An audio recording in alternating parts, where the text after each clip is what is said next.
Pasukan Ukraina terekam berlari di dalam parit saat disambangi peluru artileri Rusia. Ledakan demi ledakan memaksa pasukan Ukraina untuk segera menyelamatkan diri dan meninggalkan posisinya. Parit yang menjadi target ini berada di Avdiivka. Rekamannya ramai beredar di Telegram pada Kamis 26 Januari 2023. Dalam keterangan unggahan, Brigade Slavia ke-1 Rusia menyebut sangat memperhatikan kesehatan militer Ukraina. Jadi mereka secara teratur memaksa pasukan Ukraina untuk berolahraga, misalnya lari dari peluru artileri. Jelas keterangan unggahan militer Rusia. Tidak ada korban jiwa yang dilaporkan dalam insiden ini. Rekamannya pun menuai berbagai komentar dari warganet.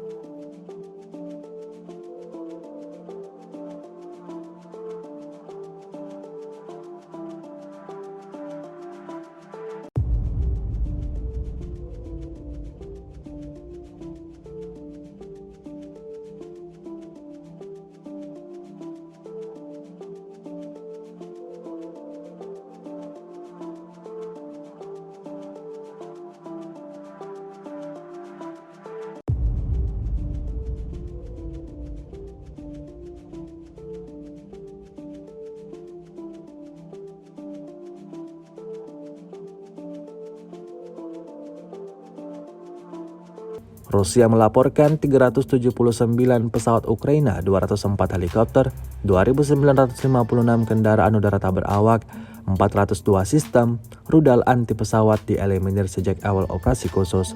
Sedangkan dari kubu Kiev, Kementerian Pertahanan Ukraina melaporkan 780 tentara Rusia dieliminir dalam sehari terakhir. Total 123.860 prajurit Federasi Rusia meninggal sejak awal konflik hingga hari ke-338.